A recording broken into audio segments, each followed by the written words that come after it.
Di Mungkin Jogja itu karena di tempat yang ini kos-kosan saya gitu ya, di dekat kampus Pasca ISI itu di jalan kaki sekeliling, doang? iya, dan Oke. jalan kaki. Tapi di sekeliling itu, yang saya bisa tahu saja mungkin ada 10 galeri ya, atau Cemeti, ya Cemeti, ada S heeh. House di Langgeng, ada Mes Mhm, 56, mhm, Kedai Kebun. mhm.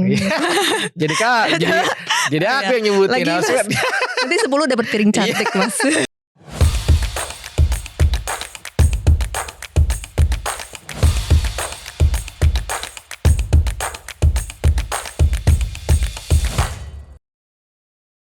Balik lagi di DPP, Domi punya podcast. Terima kasih teman-teman yang sudah subscribe dan juga follow di Instagramnya matur.idn.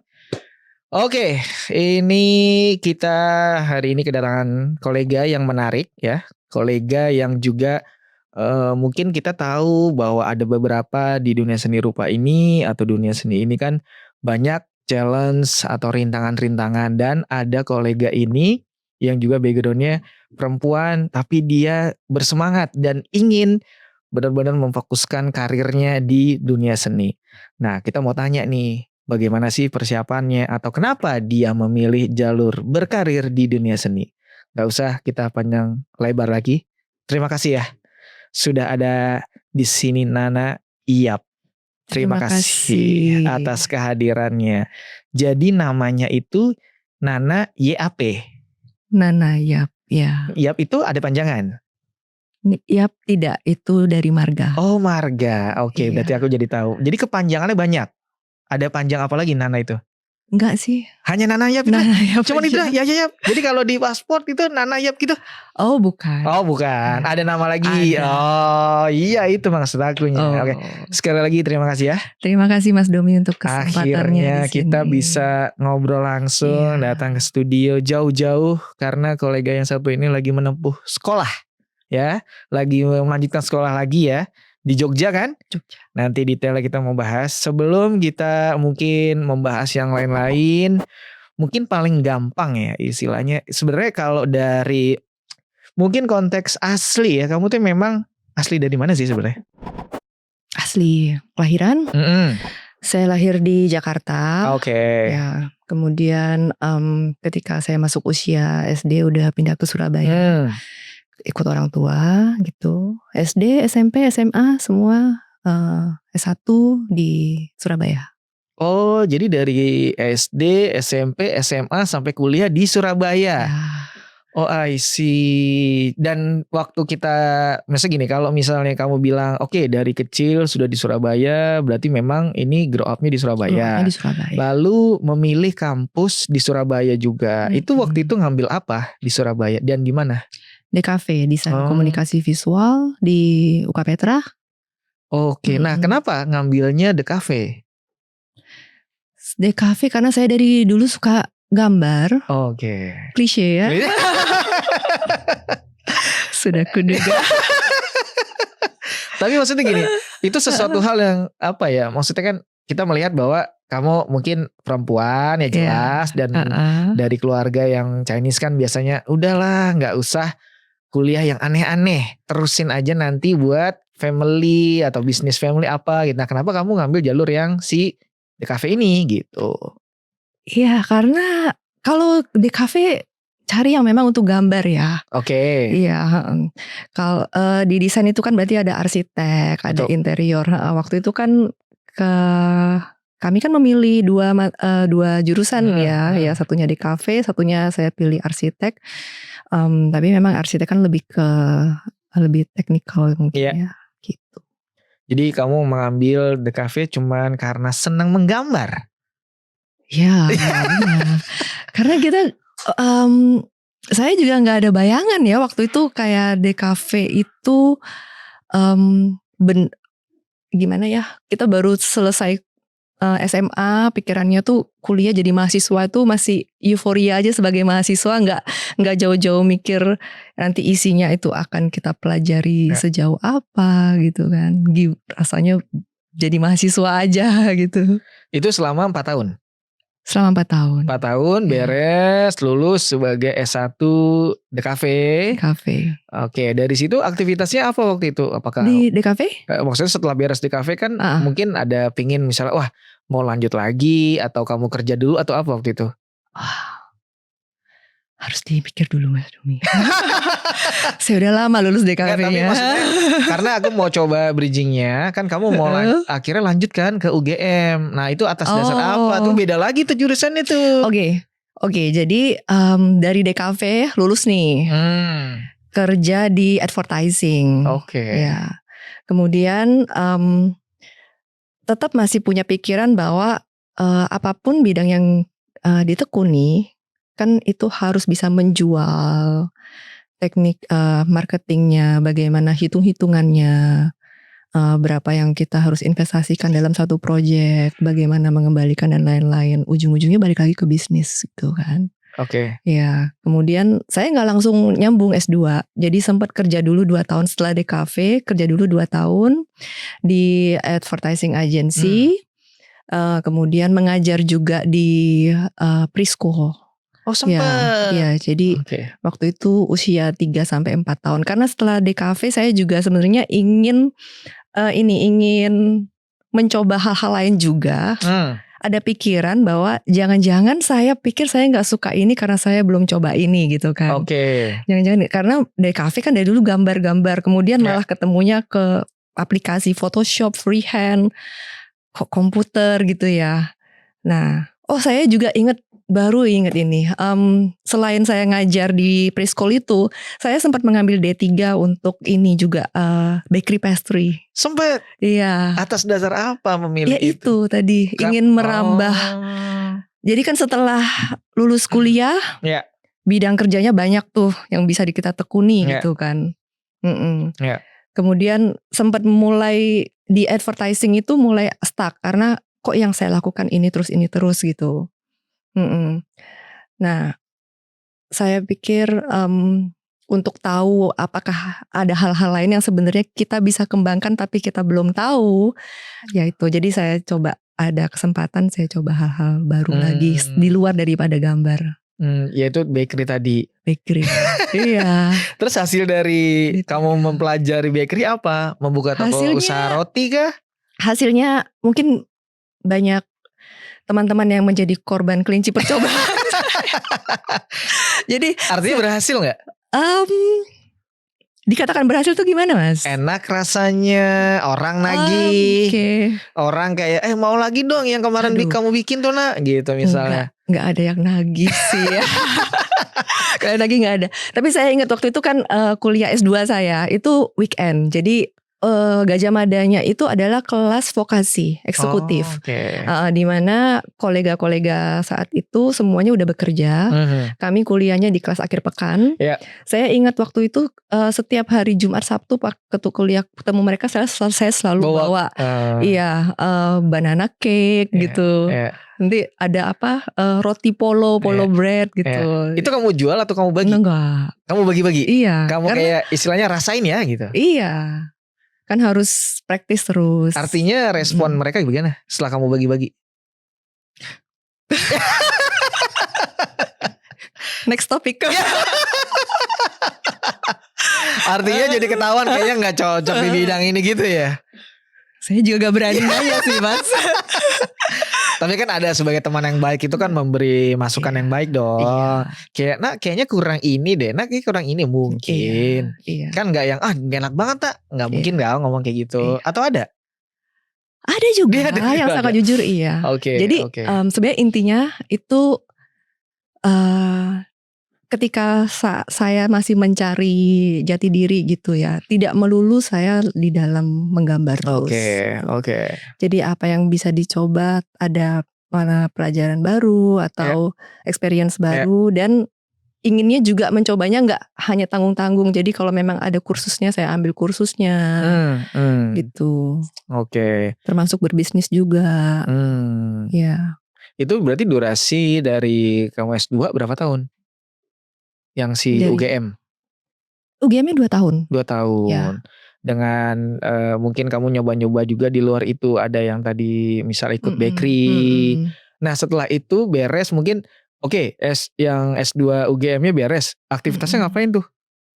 Kerja. Oh tidak. Nah karena begini aku mau tanyanya berarti kalau misalnya konteksnya untuk berfokus benar-benar kamu memilih jalur seni ini era kapan dong berartinya itu? Setelah UGM?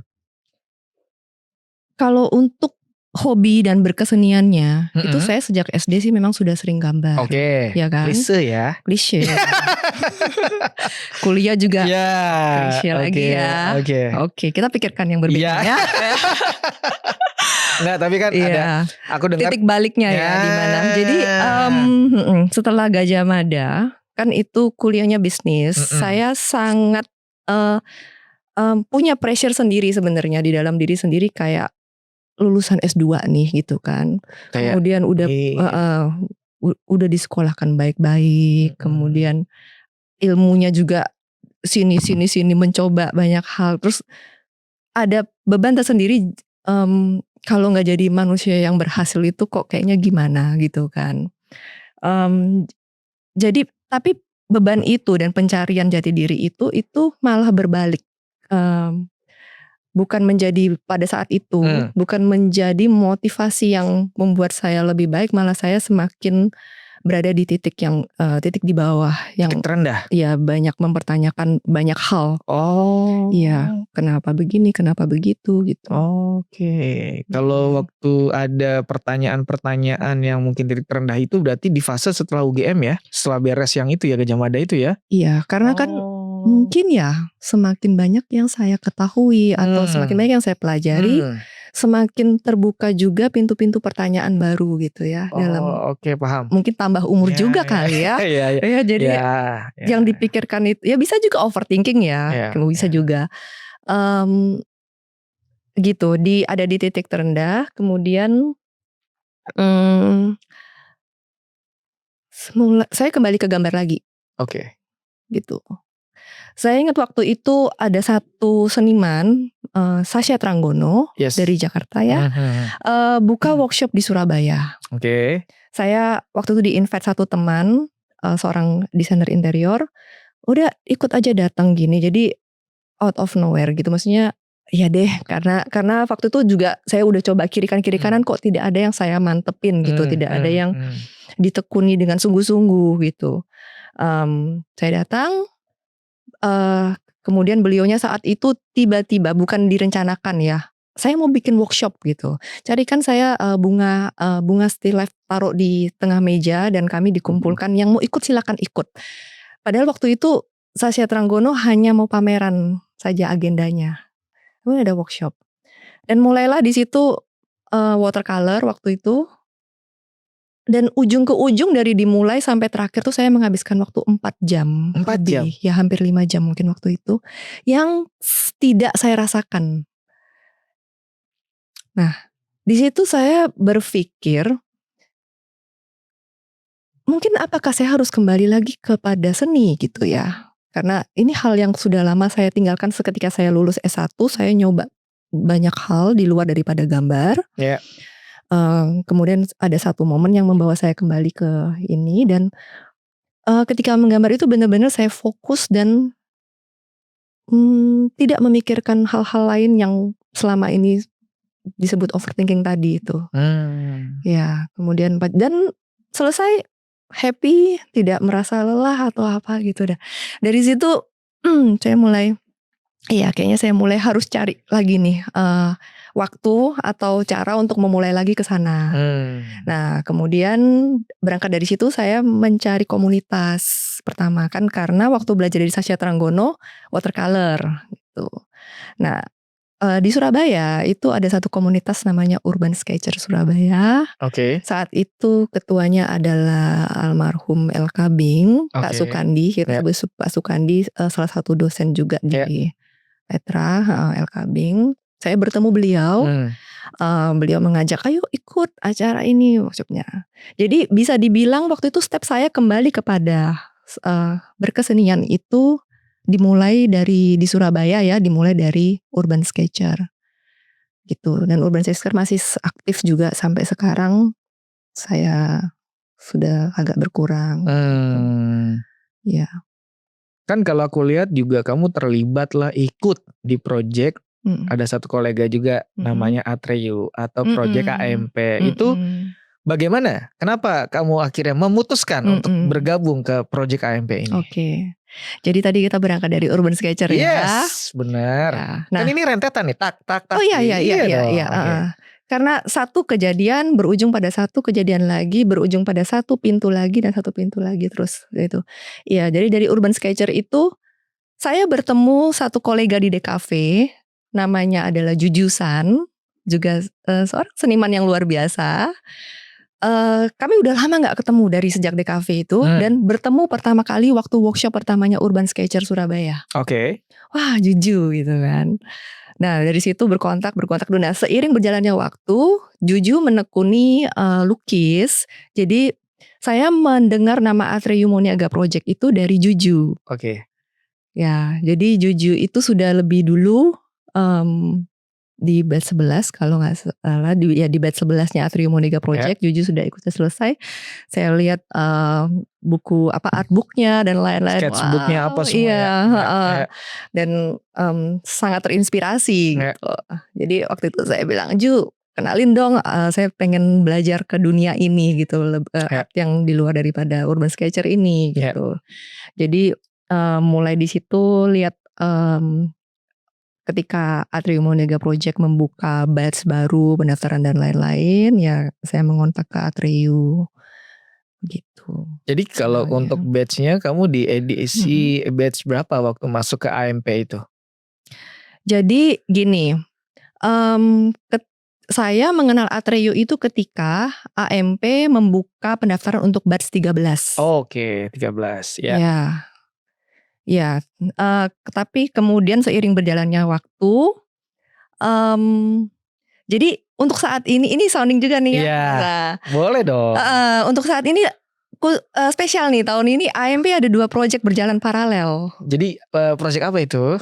Project yang nanti kami akan pameran di 13 September nanti hari Sabtu. Mas Domi datang ya. Yes, oke. Iya. Itu adalah project yang digagas Atreyu Moniaga Project selain daripada AMP Batch 13. Jadi berjalan paralel. Awalnya kan saya mengenal memang untuk ke Batch 13, kemudian kami mengobrol dengan teman-teman semua yang teman-teman dari AMP lah semua, dan kita mungkin sama-sama tahu ya semangatnya AMP gimana bisa semangat banget ya kan. Teman bantu teman gitu kan. Kalau bisa dikaryakan ayo ini gitu kan. Nah, saat itu AMP 13 kan sudah berjalan. Nah, saya dan rekan-rekan yang nanti berpameran. Sebutin nggak apa-apa boleh? Ya, jadi nama judul pamerannya Moonveils, If You Know You Know. If you know you know. Yes, if you know you know. Oke. Itu kami bertiga. If you don't know, get to know. Yes, please ya. Please get to know us ya. Oke. Ya, itu senimannya ada saya, Nanayap, kemudian dengan 2 seniman lain, ya Maria Solimin dengan Emira Bunga. Oke. Kami bertiga perempuan semua, dan kami bertiga dipertemukan oleh Atreyu. Jadi kami bertiga itu teman-teman AMP ya gitu ya. Kemudian ngobrol-ngobrol dan ada spirit tersendiri di antara kami bertiga yang waktu itu idenya Atreyu juga kayak ini seru nih kalau misalnya dipamerin gitu ya, di mana ada kesempatan kita ayo aja gitu. Jadi disinilah cikal bukan ya.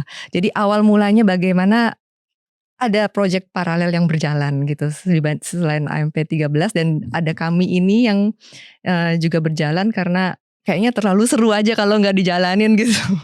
Jadi ini perdana yang pameran kalian bertiga nih, perdana nih. Perdana. Dan di galeri perdana ya nih ya? Perdana, ya. Jadi kami ngobrol, kemudian menyamakan visinya, spiritnya gimana. Kemudian Atreyu juga melakukan bimbingan yang sama juga ke kami untuk pengkaryaannya, arahnya lebih ke untuk bisa bersinkronisasi ya, kami ya arahnya. Biar sejalan semua, goalsnya sama gitu ya. Iya, bisa sinkron. Kemudian judul pameran tadi siapa yang memilih? Moonveils, If You Know You Know. Ya, itu siapa yang memilih? Dirundingkan bersama, didiskusikan bersama. Iya. Jadi ada juga diskusi bareng, mungkin Kak Atreo juga terlibat juga. Oh tentu. Oke. Atreo terlibat dalam dari gagasan awal sampai Sampai nanti. jadi ini. Oh gitu iya. ya. Oke. Tentu. Beliau Periode sangat membimbing. pamerannya berapa lama? Nanti ini dibuka 13 Oktober sampai 13 September sampai 12 Oktober. Kok lama banget ya? Sebulan loh itu? Hampir sebulan ya. Iya, gokil. Iya. Sebulan. Iya. Rangkaiannya dalam sebulan tuh ada apa? Apakah ada workshop, ada artis talk, apa gitu ada nggak? Pameran sih. Hanya pameran aja dulu. Ada mungkin di dalam rangkaian sebulan ada apa? Nggak, belum ada plan. Nanti masih kami akan koordinasikan dengan galeri. Oke. Karena kan dari galeri yang menyediakan waktu dan tempatnya ya bagi kami juga. Karena kan secara waktu kamu kan sibuknya lumayan nih karena harus ke Jogja buat sekolah. Jadi harus di timeline jelas kan itu kan? Iya sih. Bisa diatur. Kalau untuk agendanya project Atria Monega Project diutamakan. Pameran ya yang urusan seni-seni ini utama deh gitu. Oke, jadi kalau kita coba mungkin flashback lagi yang berawal kamu kembali ke ranah berkesenian ini ketika ya tadi ada di komunitas Urban Sketcher itu ketemu si Juju ini mengarahkan untuk ada satu project namanya AMP Atrium. Satu inkubasi yang mungkin kamu mau harus coba nih. Namanya si AMP Atrium Monega Project. Nah, kamu akhirnya senang dan mencobalah si project ini sampai sekarang ini bikin yang project tadi pameran gitu-gitu. Oke. Kalau kita ngomong berkesenian ya, kamu sudah pernah berhasil mencoba menjual karyamu gitu? Pernah. Di momen apa kemarin-kemarin yang laku itu? Yang barusan ini pameran di galeri. Di mana sebutin boleh di galeri mana waktu karyamu laku? Artwemi di GH. Itu grup show kah atau grup show? Ada siapa aja waktu itu yang bersama kamu pameran? Ada dua seniman lagi dari Jogja. Kemudian yang lainnya adalah seniman dari luar karena Artwemi kan galeri Malaysia ya. Ya, jadi ada exchange juga ya. Ada 2 dari luar, 3 dari Indonesia gitu. 3 dari Indonesia dan 4 dari 4 dari luar malah. Ada dari Taiwan, dari Jepang, kemudian dari China. Dan itu karyamu ada berapa piece di sana? 6 yang saat semua laku? Syukurnya ya. Alhamdulillah keren. Berarti itu adalah perdana kamu dapat apresiasi dari audiens dengan ternyata karyamu laku di pameran itu. Bagaimana rasanya? Karena ini kan perdana kan? Iya. Kamu menikmati atau kayak jadi wah karya yang mungkin dianggap sebagai kayak anak tiba-tiba kayak harus melepasnya dan laku tuh kan gimana tuh rasanya tuh? Begini Mas, seharusnya tentunya rasa senang itu ya rasa senang dan rasa syukur itu tentu. Tapi di balik itu kita kan ketika berpameran itu membuka ruang selebar-lebarnya untuk audiens ya untuk menikmati karya kita atau tidak menikmatinya juga gitu ya. Dan pro kontra selalu ada, itu yang saya sadari waktu itu. Di mana terjual itu yang memberi selamat juga banyak, tapi lebih banyak lagi mungkin yang mempertanyakan juga seperti itu. Dan itu langsung kepada saya juga dipertanyakan, ini menurutmu kenapa kamu karya bisa laku ya kayak gitu-gitu. Nah tapi dari pertanyaan itu saya tidak berkecil hati Mas, malah saya pikir oh ya benar kalau kita merasa kurang ada hal yang mungkin mereka pada saat itu banyak yang mengatakan bahwa karya saya itu lebih bersifat estetik gitu. Kemudian saya mencoba mencari apa sih estetik itu kan. Oke, estetis, penyerapan indrawi gitu kan. Nah, lalu ada apa gitu kalau misalnya karya saya estetik, itu bukan berarti tidak ada makna di dalamnya, tapi kan berarti jika itu tidak tersampaikan, ada satu kelemahan yang harus saya asah lebih dalam untuk, bisa menyampaikan pesan itu gitu. Nah, kemudian dari situ saya mencoba mundur kembali apa yang perlu saya Ya, evaluasi ya dari momen itu, ya, termasuk saya juga berdiskusi juga dengan Atreyu ya. juga karena, saya kan, juga masih dalam project ini ya dari Atreyu Monega Project dan beliau juga memberikan banyak insight, Hmm, dalam hal pemikiran saya ya. ini, ya. Nah, salah satunya itu juga yang akhirnya memutuskan saya untuk, sekolah lagi, Oke. gitu. Karena, saya merasa saya perlu memperdalam dalam artistic research-nya, gitu. Karena mungkin kedalaman dalam artistic research ini yang saya kira saya belum saat itu ya, saya belum cukup dalam sehingga saya punya keterhambatan dalam menyampaikan pesan dalam karya saya, Ya. itu. Jadi lumayan kepikiran ya, wah ini kayaknya perlu sekolah lagi gitu ya. Dari Oh banyak ya, pertanyaan, dari ada kegelisahan juga mungkin ya kan? iya, karena Karena kan berjual juga ya, ya Mas, jadi ya, kita lebih termotivasi ya, untuk menjadi lebih ya. baik gitu kan dan menjadi lebih baik ini action-nya itu apa gitu ya Hmm. yang ya salah satunya mungkin mencari inkubasi seperti Hmm. Atrium Monega Project Ya, itu salah satu action untuk lebih maju lagi. ya, Kemudian apalagi dari segi teoritis mungkin ya. saya atau secara art history, saya memang selama ini belum pernah benar-benar mendalami yang namanya kan seni rupa Indonesia gitu. Yang selalu dipelajari itu kan lebih banyak, kiblatnya itu ke western Hmm. ya.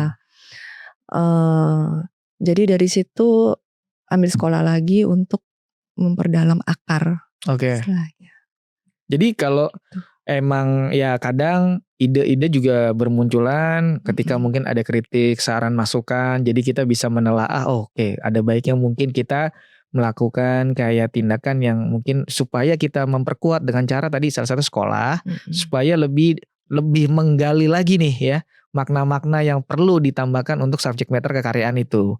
Oke, kalau kita konteks ngomongin tadi ada sudah di-mention yang soal laku, orang tua bagaimana melihat kegiatanmu yang ternyata berhasil nih?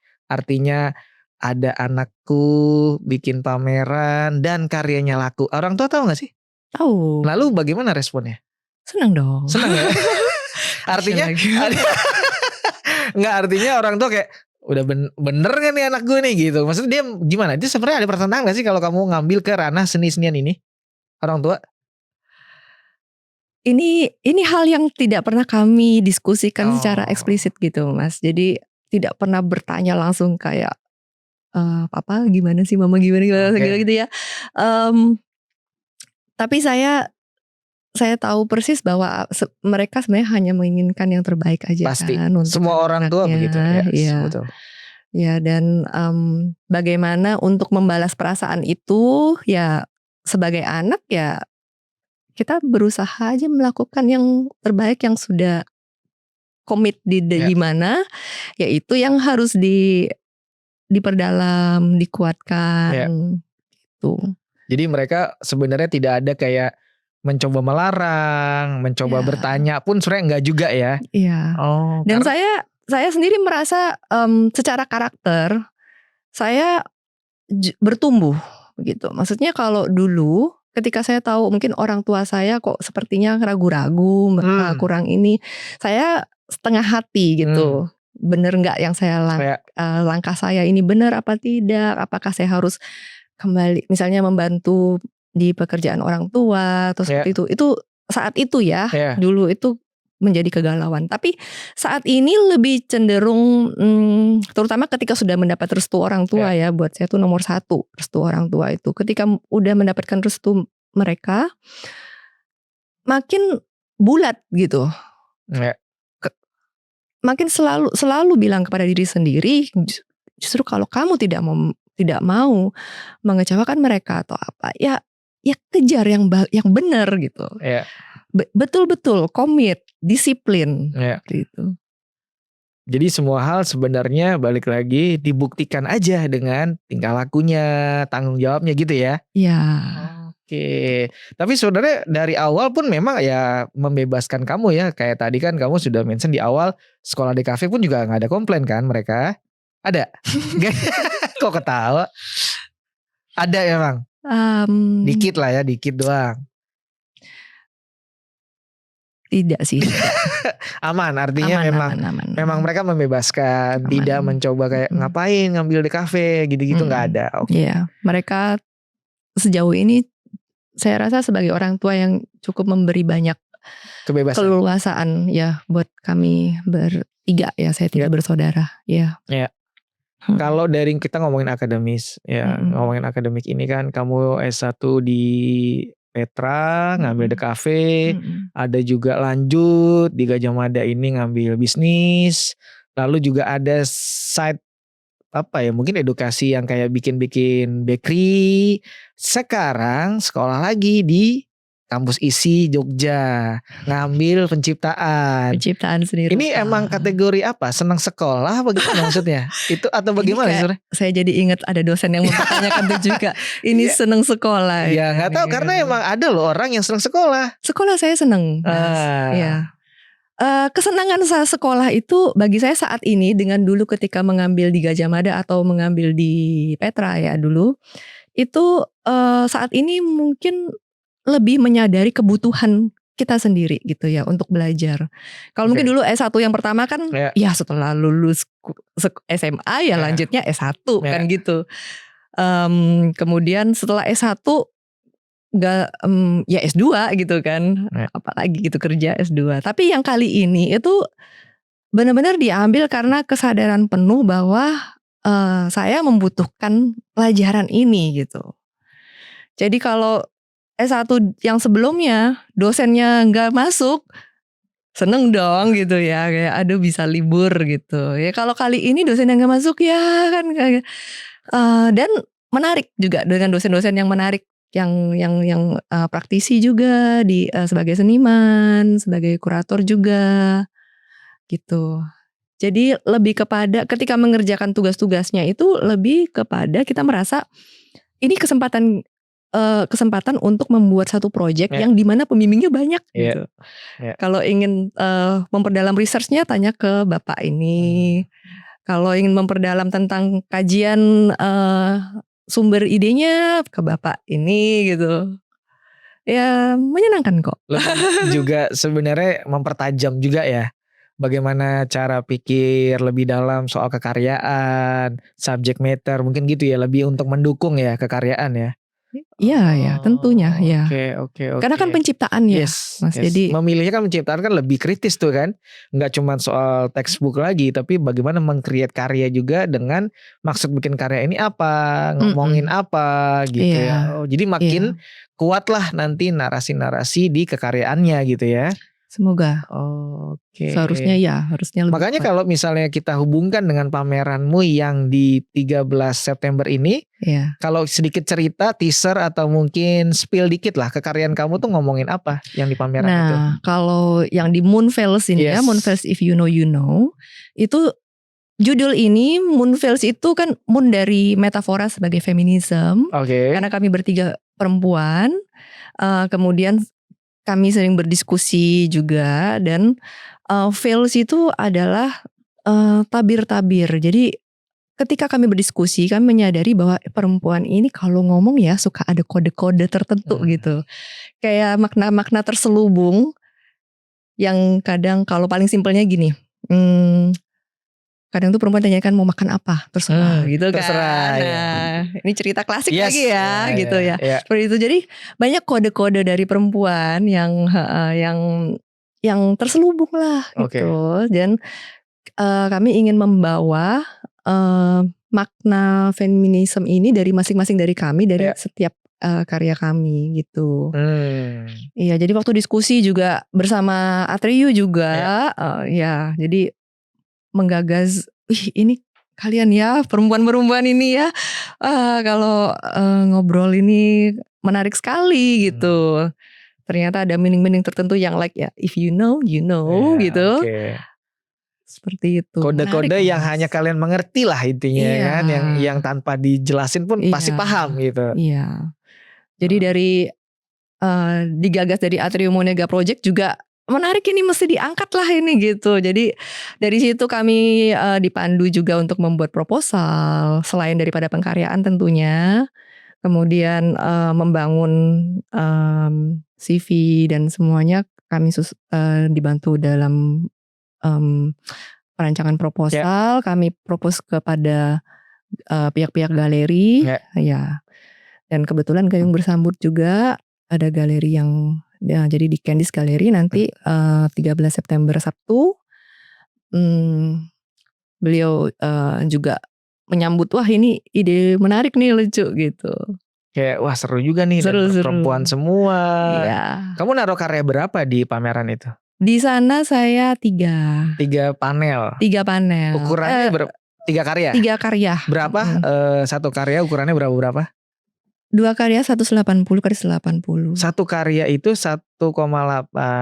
180 gede-gede ya? Iya.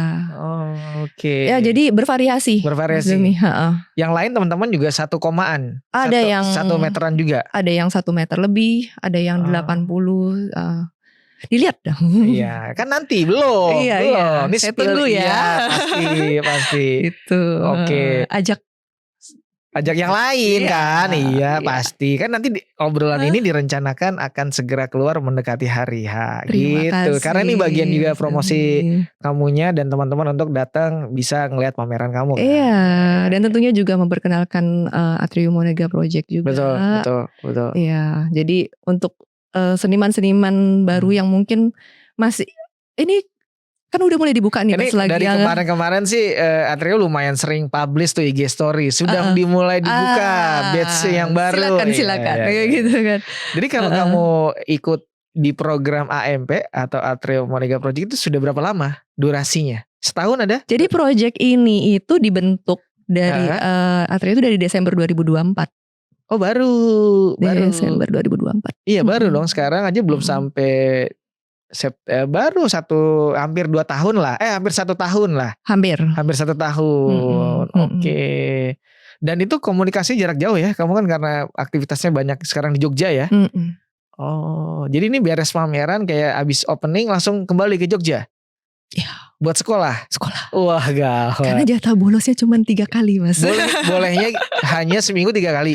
1 semester. Oh 1 semester. Iya. Emang berarti hari-hari sekarang lebih fokus di Jogja nih? Iya, karena kuliah. Iya maksudnya gak pulang dulu ke Surabaya gitu gak?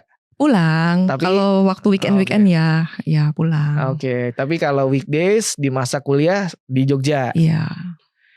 Ketika kita kamu tadi sudah mention juga sekolah di Jogja. Lalu di awal adalah kamu ini mungkin grow up-nya di Surabaya. Dan mungkin banyak juga beririsan berkesenian di Surabaya. Lalu kamu mencoba mengalami ya mungkin merasakan lah rasa kayak misalnya berhubungan, berkolaborasi, berinteraksi dengan seniman Jogja atau kulturnya. Ada perbedaan gak antara Surabaya, Jakarta dengan Jogja? Kamu ngerasain apa? Pasti dong. Kayak gimana ya kamu coba rasain gitu? Perbedaannya apa sih? Kalau saya cermati ya Mas Domi, kesenian itu kan faktornya tidak hanya dari senimannya juga ya. Dan jadi kota itu kan sebagai ruang di mana kami bertumbuh sebagai seniman gitu. Kotanya sendiri itu adalah ruang yang kami jalani, kami hidupi, kami persepsikan juga, kami rasakan juga gitu sebagai seniman. Atau juga kami rencanakan gitu ke di dalam satu ruang ini gitu.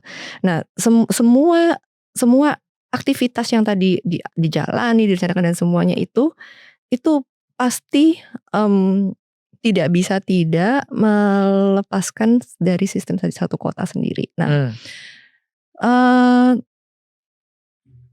Pertanyaan tadi apa? Perbedaan ya? Ya karena kamu kan hidup yang mungkin dari awal di Surabaya, lalu sekarang juga dari kemarin-kemarin karena proyek AMP di Jakarta juga banyak berinteraksi, lalu sekarang di Jogja. Nah itu bagaimana tuh perbedaannya tuh? Pasti kan ada tuh dari segi berinteraksi, komunikasi, kolaborasi mungkin gitu. Karakter-karakter orangnya bertemu. Di Jogja sudah banyak pertemuan dengan banyak seniman mungkin? Banyak. Sudah banyak? Iya. Yang sudah mulai arah-arah kolaborasi ada gak? Sedang digodok apa ya?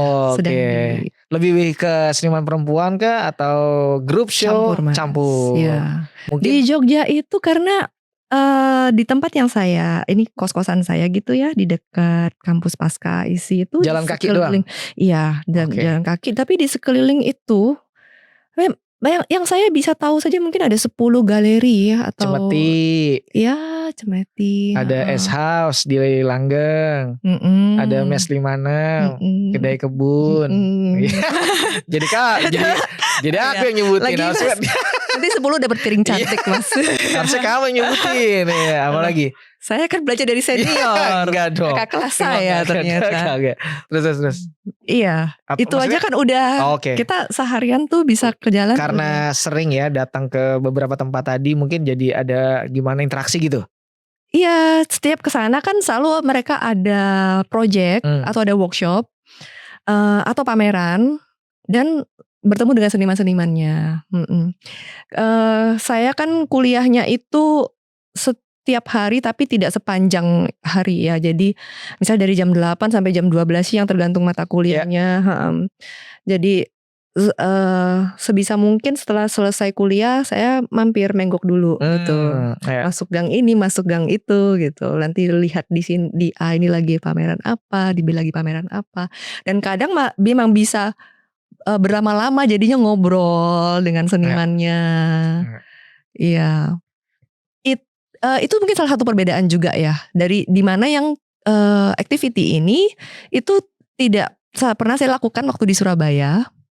Dan di Jakarta lebih banyak ngobrol ya dengan Atrium Monega Project ya, dengan seniman. Iya, karena di Jakarta lebih banyak kebutuhannya untuk berpameran sih. Kalau untuk pengkaryaannya kan tidak pernah dilakukan di Jakarta. Lalu waktu itu di Surabaya studionya gitu. Jogja menyenangkan.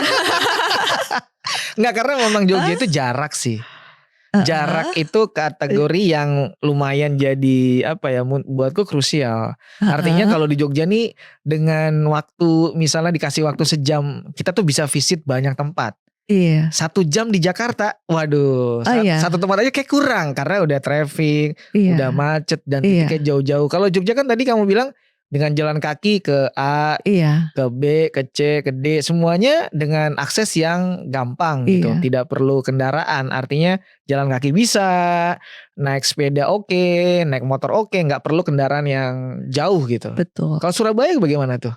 Surabaya juga hampir mirip ya dengan Jakarta, saya rasa. Jauh-jauh juga ya. Dan juga secara jumlahnya ya, secara kuantitinya juga mungkin senimannya juga pastinya tidak sebanyak di Jogja dan di Jakarta kalau di Surabaya ya. Tempat-tempat art space-nya, galerinya juga tidak sebanyak di Jogja juga, tidak sebanyak. Jauh sih Jogja itu, kayak hampir setiap langkah itu kafe pun bisa jadi art space kan gitu. Betul. Lihat ke kiri ke kanan ketemunya semua art space dan saya sangat suka jalan Mas. Ya, saya kalau setiap ada kesempatan kalau bisa jalan saya selalu jalan. Saya menyukai aktivitas itu. Entah kenapa ya gitu. Jadi saya jalan. Asalkan jangan jalanin aja dulu, jangan. Aduh. Gak ada salahnya. Gak ada salahnya, bener. Yang penting tahu endingnya. Iya dong, ya kan? Ending surprise juga gak apa-apa. Iya, sih. Belajar yang lebih inilah ya. Waduh, itu pasti. Ya paham.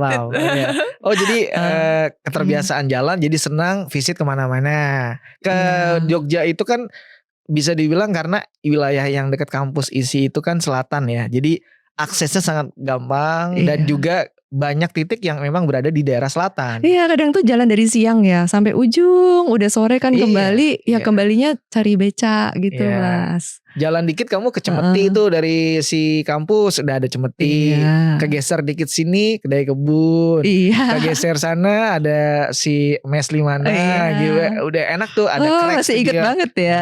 Masih. Iya, main dong Mas. Iya, di Arjok kemarin main.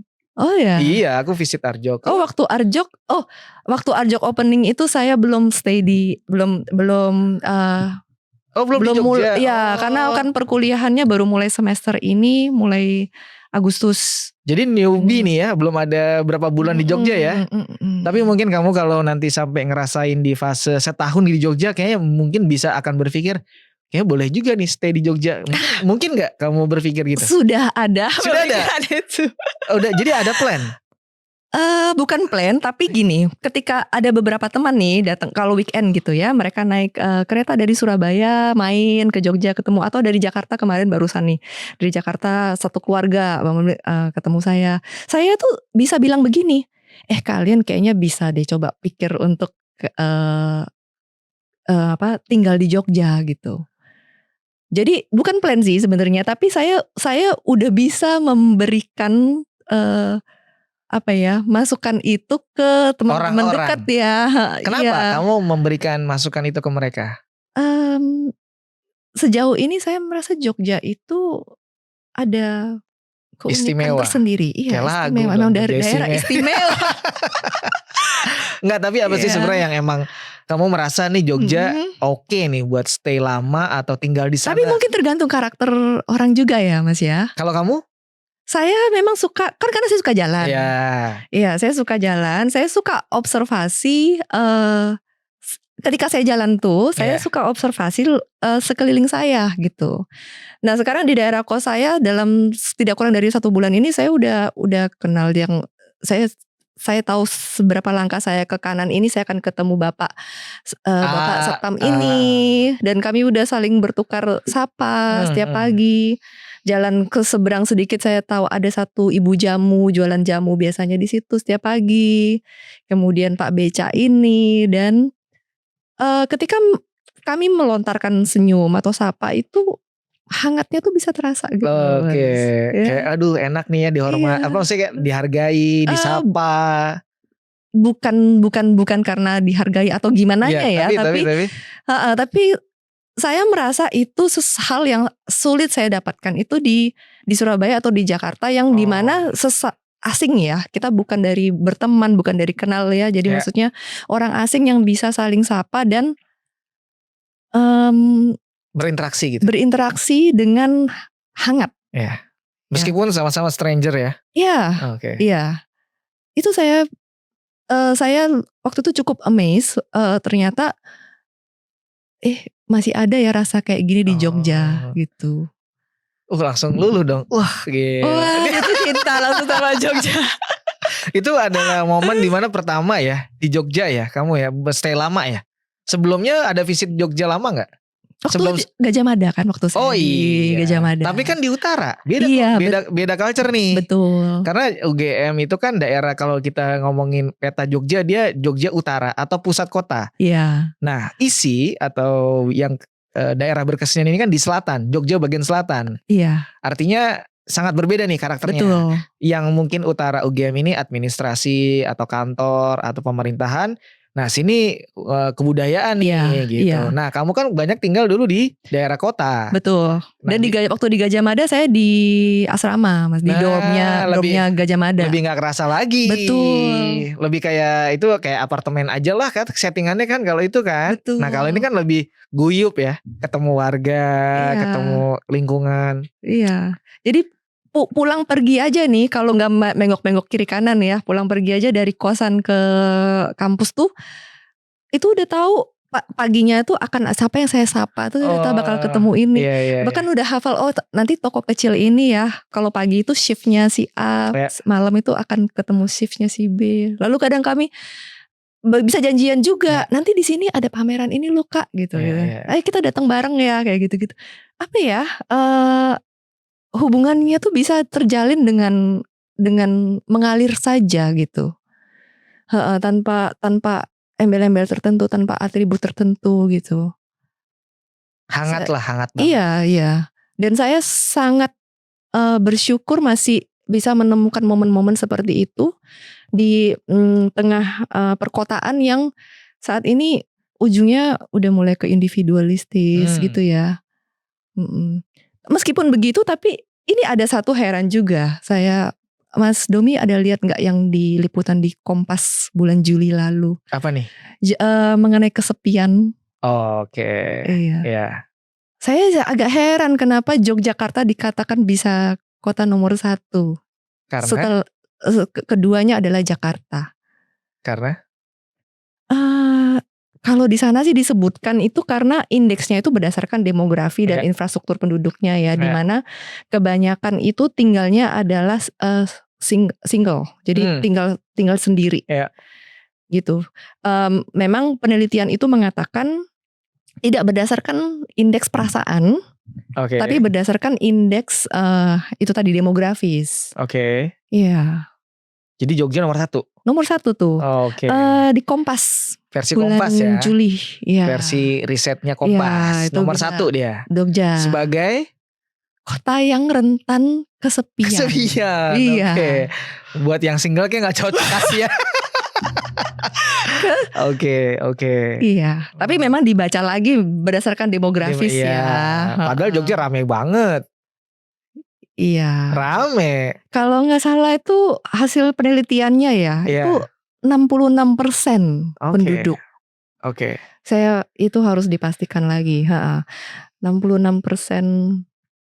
Ya itu buat saya juga sejauh ini sih saya merasa ya saya baru ini sih baru awal ya. Berapa sih 3 bulan ada ya?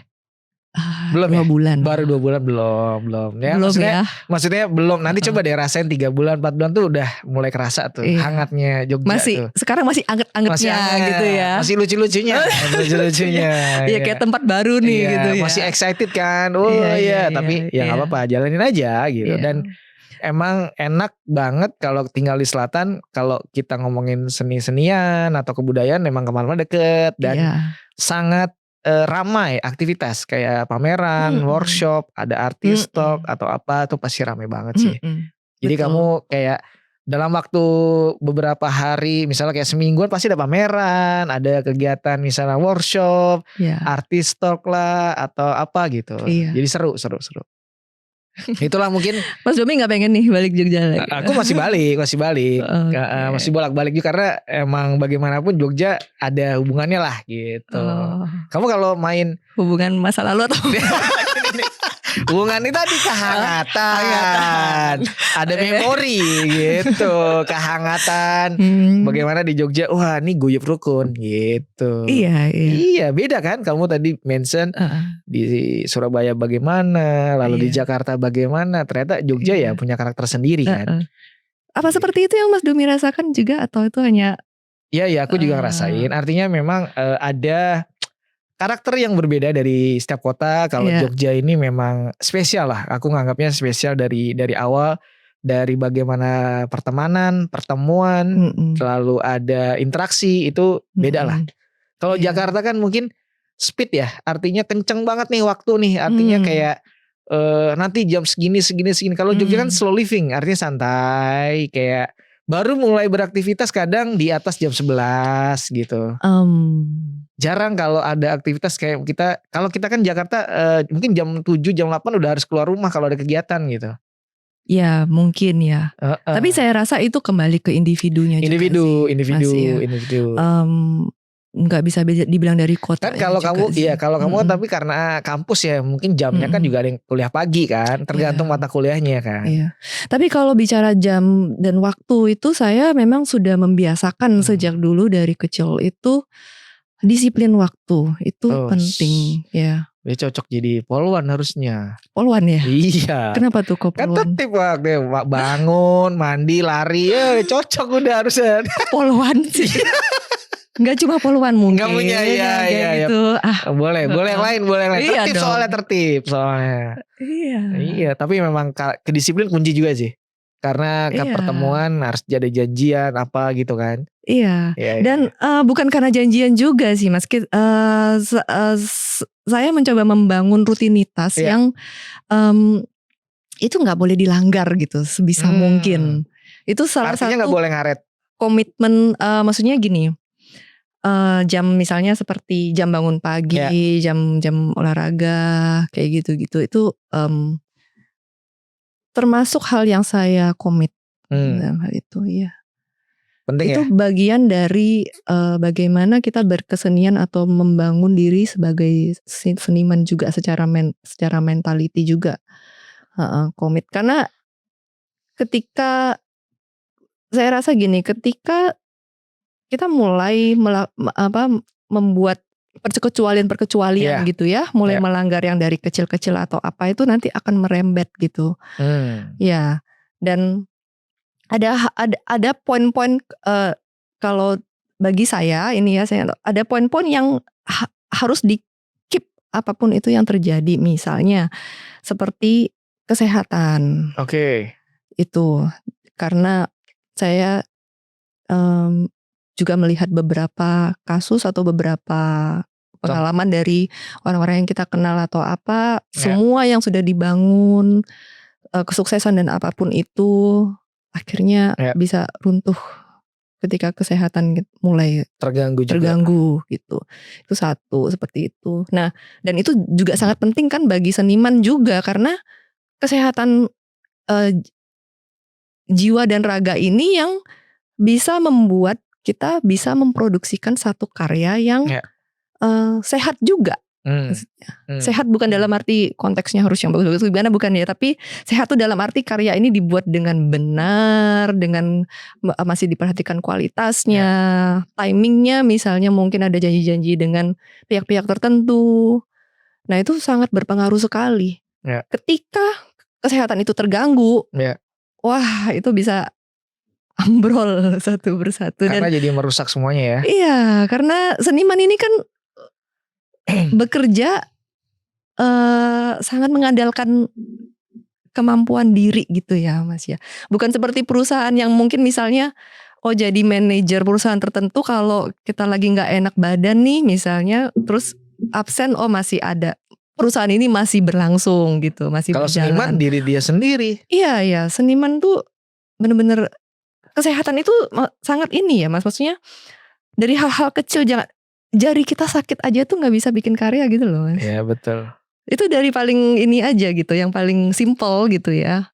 Atau mungkin sakit apa ya, maksudnya lagi masalah dengan kaki atau apa, kita bawa satu karya kanvas aja. Karena seringkali gak bisa menunggu orang lain gitu untuk mengerjakan satu hal. Ide itu kan datang dari mana saja gitu Mas, dari mana saja dan dari kapan saja. Ketika sedang gak peduli di kota ini atau lagi di pinggir jalan mana misalnya, lagi nunggu bis atau nunggu bis, tiba-tiba tercetus sesuatu dan kok harus bawa ini nih, misalnya kayak daun gugur misalnya.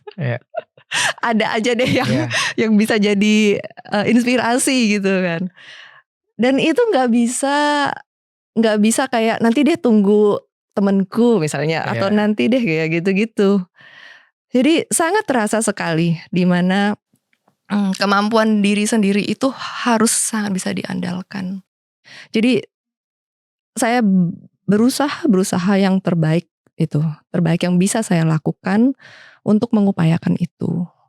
Kan kalau di perempuan itu ada fase menstruasi ya pasti. Nah itu mempengaruhi. Lo kok jadi kaget? Iya, saya jadi bingung ada pertanyaan. Enggak, karena gini, maksudnya kan kadang kalau lagi era di fase itu kan semutnya wing ya, maksudnya kayak jadi tidak oke untuk berkarya, tidak kayak jadi, itu mempengaruhi juga ke kamu maksudnya gitu. Itu kan fase dimana yang kayaknya butuh istirahat gitu. Apakah kamu harus juga mengikuti itu atau tetap karena deadline dikerjain aja gitu? Oh ya dikerjain dong. Karena itu katanya kan fase yang sakit banget dan butuh istirahat gitu. Apakah kalau kamu mungkin beda-beda setiap orang ya? Iya, berbeda-beda. Dan karena itu kami sebagai perempuan, iya. itu kayaknya bukan satu hal yang jadi masalah lagi gitu. Terus memang sudah harus ditangani otomatis, Mas, kalau saya ya mungkin ya. Karena gini, ini sebenarnya bukan masalah ya. Artinya gini, aku pernah menemukan wanita yang kalau di fase yang lagi mens itu tidak mau megang HP. HP? Nggak mau pegang HP, nggak mau berkomunikasi, jadi bener-bener mau istirahat full. Iya. Jangankan mungkin melukis atau menggambar, megang HP aja nggak mau. Artinya dia mau fokus istirahat dulu. Nah, itu kan berarti ada fase yang memang mau coba menenangkan diri dengan begitu-begitu, dengan kayak menjauhkan dari aktivitas rutinitas. Nah, kalau kamu enggak kayak seperti itu, berbeda. Nggak bisa, Mas. Kalau dikontakin galeri atau berarti kan setiap orang beda-beda ya. Iya. Karena ada yang begitu katanya kayak ya aku pernah merasakan nih, ini cerita juga ada reel yang memang bahwa lagi fase itu tidak megang HP, tidak berkarya atau tidak bisa kalaupun ada mau diskusi nanti setelah fasenya selesai kayak gitu. Ada yang begitu. Kan mungkin beda-beda ya. Iya. Kalau kamu beda-beda. Terabas aja gitu. Selama itu tanggung jawab ya. Iya dong. Oke. Berarti tangguh juga ya. Itu kalau bagi saya ya, kalau bicara mens tadi ya misalnya. Iya, misalnya contoh. Itu kan udah seperti kodrat kami yang manusia memang bernafas gitu. Apapun yang terjadi ya pagi hari kita tetap bangun, melek, bernafas gitu kan. Nah sama seperti period itu gitu kan. Kalau untuk wanita yang normal ya, maksudnya yang karena periodnya sendiri juga bisa, masing-masing individu juga bisa beda-beda ya. Karena ada juga kebijakan kantor yang lagi fase period juga suruh di WFA juga ada. Wah, kantor mana tuh, Mas? Ada loh. Boleh mungkin dibagi listnya, Mas. Karena itu dia menghargai. Artinya ketika fase period itu mungkin mengganggu moodnya. Jadi baiknya WFA dulu gak apa-apa. Ada begitu, aku dapat info ada. Daripada bikin huru-hara di kantor mungkin artinya jadi tidak jadi kayak bersemangat, tidak berkomunikasi. Ya udah WFA remote aja dulu. Ada yang begitu. Artinya itu bagus ya, menghormati perempuan. Iya kan? Kalau kantor-kantor baru-baru ini mungkin ya nggak tahu, aku sih baru-baru dapat di tahun lalu ada infonya gitu. Jadi dia menghargai. Iya. Saya baru denger sih ini kalau untuk yang yang nah makanya aku mau tanya kalau di kamu period ini untuk berkarya bagaimana, atau break dulu? Wah, ini kalau buat saya sih itu sudah dibuang jauh-jauh dari pokoknya di aktivitas itu dilanjutin aja terus gitu ya. Mantap berarti. Period itu bisa 2 hari, 3 hari, ada yang selesai 5 hari. Wah, cilaka Mas kalau diikuti. Nah makanya karakter orang beda-beda. Kalau di kamu makanya mungkin dengan fase itu ya biasa aja, normal aja ya. Karena mungkin ada juga yang butuh penenang atau menenangkan diri gitu. Bukan berarti saya tidak, maksudnya menyepelekan period ini. Saya bukan berarti tidak merasakan efeknya juga gitu ya. Tapi ya mesti dilawan ya istilahnya. Nggak diturutin gitu loh badan. Pas tentunya ya kalau nggak enak ya pasti inginnya baring. Ya, tapi kalau kuliah kayak gitu-gitu kan ya juga nggak mungkin loh, Mas. Jam 8 pagi masuk jam 6 harus sudah ini gitu. Mungkin kan bisa jadi kayak ada pengecualian. Aduh deh ntar istirahat dulu karena lagi ini mungkin. Tapi enggak ya, kalau kamu langsung aja beraktivitas seperti semula gitu ya. Sejauh ini dan bagus, semoga kedepannya tetap seperti itu juga sih. Iya.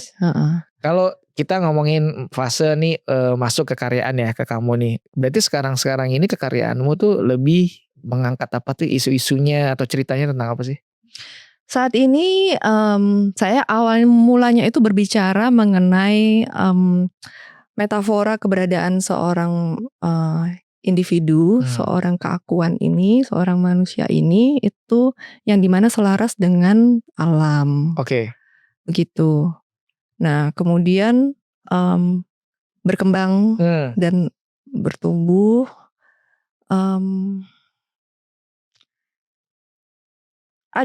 Saya sendiri merasa perjalanan saya dalam pengkaryaan itu, Mas, itu arahnya itu ketika saya sendiri mengizinkan isi pikiran ini untuk explore, itu arahnya itu masih sangat liar gitu.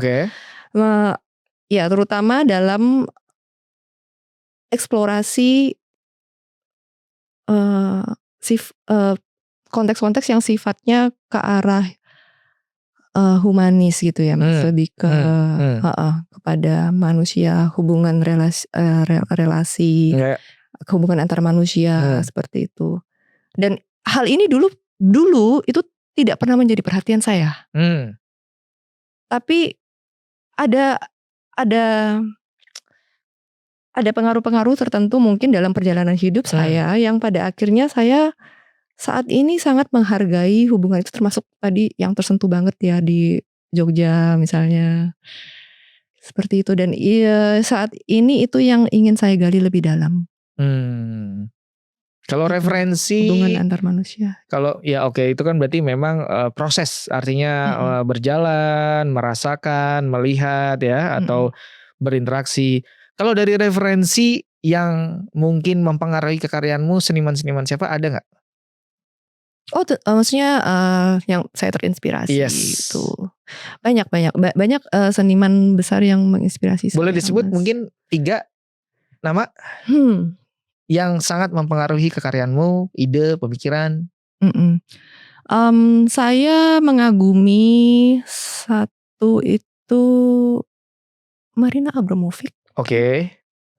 Iya, berbicara tentang. Tapi dia performance. Iya. Tapi saya mengagumi bagaimana beliau itu menyampaikan pesan dalam konteksnya itu langsung mengena gitu Mas. Jadi ketika saya mendengar nama Marina Abramovic dan saya cari karya-karyanya gitu di YouTube mungkin atau di apa, saya tercengang gitu. Meskipun saya berangkat dari background lukis ya, tapi iya waktu itu teringat sekali gitu, teringat sekali. Ada beberapa seniman yang ketika saya lihat lukisannya itu mengena juga. Itu ada, saya pernah melihat satu lukisannya Handi Wirman Saputra. Ya. Udah pernah ngobrol sama Mas Handi? Pernah. Lalu bagaimana? Iya. Ada apa nih ilmu-ilmu yang bisa kamu? Waktu itu mengobrolnya sangat singkat, tapi singkat. Ya, tapi dari percakapan waktu itu saya sangat sadar bahwa langsung saya mendapat kesan gini, saya harus belajar banyak dari orang ini. Kan mumpung di Jogja bisa tuh. Iya. Itu Jogja bisa visit ke studionya, janjian ngobrol, karena karya-karyanya wah the best. Udah melihat juga instalasinya kan ya? Sudah. Gitu. Masif semua, gede-gede gitu kan. Iya. Paintingnya juga punya, wah gitulah.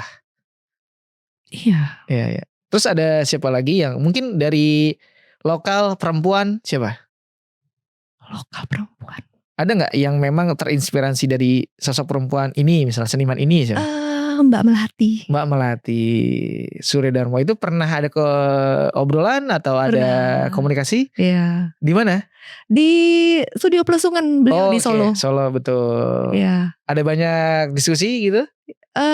Kami bertemu cukup lama. Waktu itu saya berkendara dari Jogja. Kami berangkat pagi 1 jaman kan sampai ke Solo. Sekitar jam 10. Naik apa? Waktu itu bawa kendaraan. Sejaman sih kayaknya. Ya sejaman ya. Iya.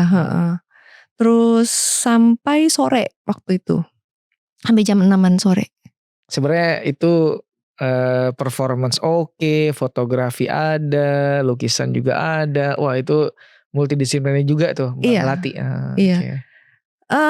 Bukan hanya dari karyanya aja sih Mas. Secara individu. Ya? Iya, secara personnya juga waktu kami ngobrol apa gitu ya, kesan-kesan yang didapat dan insight-insightnya meskipun disampaikan dengan lugas dan maksudnya sederhana gitu ya. Ya, apa adanya juga melatih kalau ya kalau misalnya ngomong ke aku Koki ngomong dong jadi lebih langsung yang gitu. Iya. Ya, oke sih, oke. Ketika saya bertemu beliau itu meskipun kami baru pertama kali ketemu waktu itu saya bisa merasakan kayak Mbak Melati ini menuturi adiknya gitu loh. Yes, ya. Iya enggak? Gitu ya. Ya ngomong. Iya, Dan dari situ kamu banyak yang kamu dapat mungkin pembelajaran, pemikiran gitu ya. Iya. Oke. Banyak sih Mas. Saya kalau ditanyain lagi saya harus buka list saya. Tapi kan ada dong pasti yang ya mungkin tadi yang udah kamu sebutkan itu adalah yang ya mungkin sangat-sangat menginfluence ya atau sangat-sangat menginspirasi kekaryaanmu gitu. Karena bagaimanapun kita kalau berkarya kan punya pasti referensi, punya look up-nya ke siapa, sosok siapa gitu. Itu kan suatu juga bagian pembelajaran gitu. Maksud karakter karyanya begini, subject matter-nya ini kayak gini gitu. Iya. Karena penting buat kita sebagai orang yang kreatif tuh harus juga banyak berdiskusi, banyak bertanya, banyak belajar pastinya kayak gitu dari yang sudah lebih dari kita, artinya pengalamannya, pengetahuan gitu kan. Di Jogja kan banyak orang-orang yang top semua tuh. Jadi sangat oke buat banyak belajar, bertanya, berkolaborasi mungkin kalau bisa. Dan juga pastinya banyak untuk kita bertanya tuh penting sih. Iya. Gitu. Banyak Mas dan belum sempat saya ini karena pas masuk kuliah udah mulai banyak jadwalnya padat ya? Iya. Tapi ada satu persatu saya ada WA ke beliau-beliaunya kan. Mbak Mela Jarsma Cemeti tuh coba deh kamu ngobrol juga oke. Mela Jarsma, Mbak Alia Swastika itu oke juga. Kurator dan ngurus di Jogja Biennale. Iya. Atau Mbak Gintani dari S House juga ada tuh. Iya. Gitu. Ya banyak yang mungkin ini aku mencoba referensi perempuan supaya mungkin lebih enak cara pola pikir ya kan, sesama perempuan, ide gitu-gitu kan. Disarankan yang laki-laki juga gak apa-apa Mas. Oh iya oke. Boleh. Gak perlu aku sarankan juga pasti akan datang banyak ke kamunya. Gak perlu aku sarankan. Begini gitu, Mas, karena kan saya jadi perempuan gitu ya. Oke, gimana? Kadang itu saya juga ingin mendengar gitu dari seniman laki-laki yang dimana mungkin kami bisa belajar memang ketangguhannya di situ ya. Ya. Cara berpikir. Karena dari dulu kan perempuan dan laki-laki itu selalu ada stigma-stigma tertentu yang dikatakan dalam hal-hal tertentu laki-laki lebih mampu atau apa seperti ya, maksudnya tadi aku memberikan influence perempuan ini bukan memberikan semacam stigma laki gimana perempuan gimana, tapi ini lebih kan kadang lebih enak kalau ngobrol sesama perempuan. Tapi dengan kamu tadi berstatement yang membuka open ke semua laki-laki untuk bisa itu setelah ini tayang juga pastinya akan aku mau diskusi dong gitu. Jadi nggak perlu kita publish, kamu sudah memberikan informasi gitu. Dengan senang hati. Ya, dengan adanya nanti tayang ini tayang gitu ya, pasti langsung udah DM banyak tuh gitu ya kan. Gitu ya. Iya kan kamu tapi nggak apa-apa kan? Apanya tuh? Ngobrol maksudnya. Oh iya dong. Iya dong. Kan kamu pingin emang ada interaksi kan. Iya dong. Dan sangat-sangat ini ya untuk diskusi, sharing itu oke ya. Iya. Iya dong. Karena kamu sendiri tadi yang pingin laki-laki kan, maksudnya buat sharing kan. Iya kan menanggapi Mas Domi yang gitu. Benar. Iya. Kan kalau kamu mau promo juga boleh. Promo ini. Iya. Saya promo pameran September 13 September saja. Nanti hari Sabtu Moonveil If You Know by Atreyu Muniaga Selama pameran sebulan. Sampai 12 Oktober. Ya sebulan lah ya kira-kira ya durasinya. Oke. Itu yang perlu ditengok. Perlu dan kalau bisa sebenarnya sih kalau ada ke depan kan bisa jadi kamu berkolaborasi sama teman-teman yang lain. Pernah gak sih ada karya kamu yang berkolaborasi dengan seniman siapa gitu ada gak? Karya kolaborasi ya? Sejauh sebelum ini belum pernah. Belum pernah. Ya. Tapi ada plan atau ada rencana? Ada rencana ya mungkin tidak. Saya tidak menutup kemungkinan untuk itu. Oke. Tapi sesama yang di AMP ada rencana? Belum ada. Belum juga. Ya. Sejauh ini kolaborasinya ya pameran bersama. Iya. Jadi cuman artinya karya sendiri-sendiri ya. bukan karya kolaborasi ya. Betul. Oke. Ada nggak ide untuk membuat karyanya tidak hanya di kanvas? Ada material lain nggak? Tentu saja. Mau apa? Mau di material apa? Contohnya? Material misalnya medium apa sebutin nggak apa-apa. Ada banyak Mas saya. Yang paling pingin ada nggak apa? Selain kanvas? Paper pasti udah kan dari awal kan tadi kamu udah urban sketcher tadi. Iya. Kanvas udah pasti lah karya-karyamu sekarang kan kanvas. Ada lagi nggak medium lainnya? Material apa yang kamu pingin explore? Ada beberapa medium yang saya temukan di Jogja waktu itu. Memang sengaja waktu ke Jogja itu sengaja nggak mau bawa kanvas gitu Mas. Oh gitu. Udah tahu ya mau coba explore gitu. Bukan udah tahu tapi ingin men-challenge gitu ya. Ingin maksudnya saya bisa tertrigger apa sih jika objek atau medium yang saya dapati di Jogja itu adalah demikian tanpa saya mengadakan dengan sengaja gitu ya, bahwa itu saya bawa kanvas roll dari ini, saya langsung gitu. Itu jadi itu yang salah satu faktor yang tadi saya katakan bahwa ruang kota sebagai tempat seorang seniman berkarya itu juga sangat berpengaruh gitu. Ya. Dan saya mungkin akan lebih berpikir kepada medium-medium yang lebih down to earth, gimana ya Mas ya. Lebih apa yang memang diadakan oleh alam semesta ini bagi keberadaan manusia gitu, bagi kita gitu. Mungkin mulai dari sekeliling kita aja gitu. Itu sih kalau mengenai medium. Kalau terakhir nih, ada informasi apa ya yang mau dibagi selain yang next pameran kamu? Itu yang utama ya. Nah, kalau mau promoin lagi silakan boleh. Sekali lagi. Kameranya ada di sini boleh. Oke, mana kameranya? Ini kameranya. Iya, jadi ini boleh. Oke, dimohon hadir. Datang ya pameran. Pameran Moon Veils If You Know You Know dari Atrium Niaga Project di Candice Gallery hari Sabtu minggu ini tanggal 13 September sampai 12 Oktober 2025. Openingnya 13 September nanti ini, jadi bisa bertemu dengan semua senimannya. Kami ada bertiga di sana, saya, Maria Solimin dan Emira Bunga.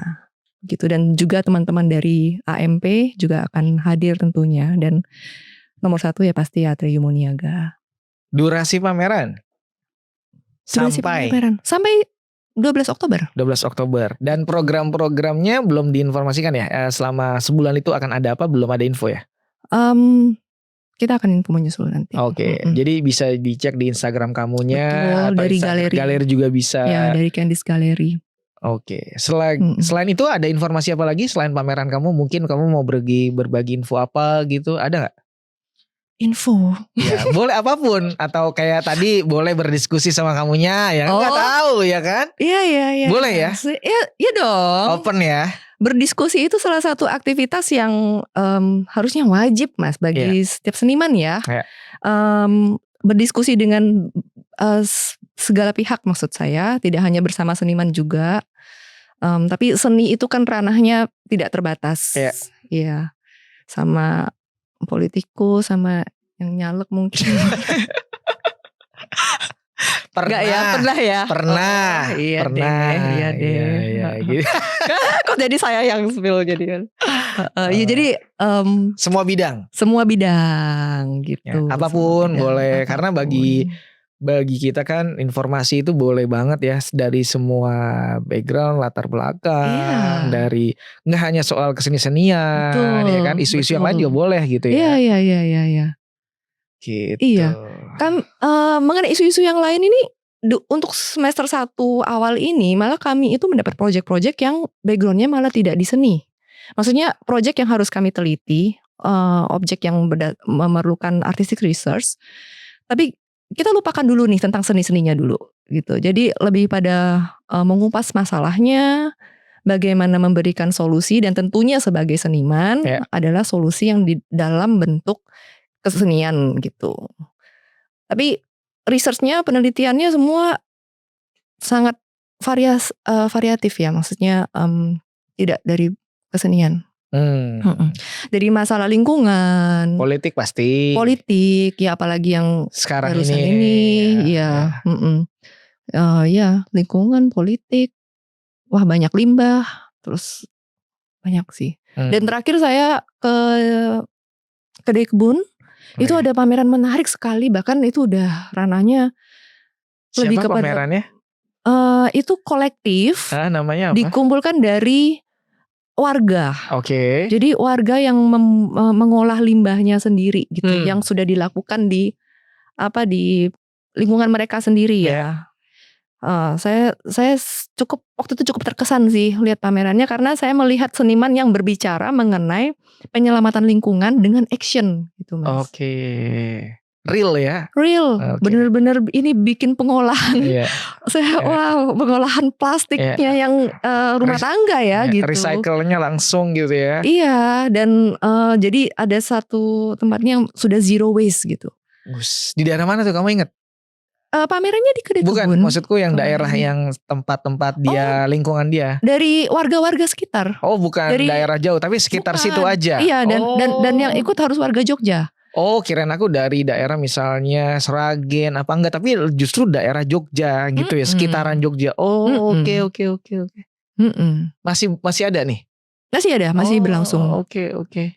Dan kamu cukup banyak berdiskusi juga dengan orang-orang yang ada di sana? Ya, tidak ketemu semuanya karena itu kan karya kolektif warga ya. Jadi Oke. Jadi ada kurasinya juga dipilih. Oke. Saya terkesan sih dengan karya-karya yang memberikan impact langsung itu. Mungkin kamu juga akan kepikiran untuk bisa bikin karya seperti itu mungkin? Semoga ya, Mas ya. Saya rasa semua seniman ya yang mungkin bisa berpikir bahwa karyanya bisa memberikan impact ya. Maksudnya bukan saya sendiri yang berharap bisa begitu ya kan? Kalau bisa semuanya. Iya gitu. Ya. Bisa memberikan impact. Oke. Terima kasih ya. Disiplin. Tapi memang kuncinya disiplin ya. Iya. Apapun bidangnya ya. Waktu, disiplin finansial, semuanya ya. Semua. Itu adalah bagian terpenting dalam semua kehidupan ini ya. Mau bidang apapun, disiplin kunci nomor 1. Iya. Kalau nggak ada disiplin mungkin semuanya. Ada kunci nomor 2 kayak. Apa? Kunci nomor 2 ada? Kuncinya 1 renteng. Iya. Nana, terima kasih ya. Terima kasih Mas Domi atas waktunya. Kita kalau nggak ada di stop nih bisa sampai 3 jam nih ngobrolnya. Kan kamu harus ada persiapan ke galeri, pameran ya kan. Iya. Tapi buat obrolan hari ini terima kasih. Terima kasih Nana Iyap. Nanti detailnya akan aku share juga Instagrammu. Nanti aku mau lanjut obrol sama kamu. Aku mau closing dikit ya. Intinya terima kasih lagi untuk Nana ya sudah hadir dan ngobrol di sini. Nanti aku lanjut lagi. Teman-teman terima kasih. Tadi kita sudah ngobrol sama kolega Nana yang sekarang juga lagi prepare pameran, ada di galerinya apa namanya? Candice Gallery. Candice Gallery hari Sabtu tanggal 13 September, durasi pameran sampai 12 Oktober. Jadi kalau teman-teman berkesempatan hadir silakan, dan nanti bisa ngobrol sama Nana langsung, dan juga ada teman-teman dari Atrium Moniga Project, dan itu pamerannya gratis ya. Oh ya. Nah, silakan datang. Untuk umum. Terbuka untuk umum. Untuk detail informasinya langsung aja follow di akun Nana Iyap ya. Ya. Itu bisa ngobrol, kenalan juga karena dia sudah memberikan informasi, boleh berdiskusi ya. Jadi silakan buat teman-teman. Mau perempuan dan laki sama aja, karena buat dia diskusi itu penting ya, diskusi bener dong. Tentu.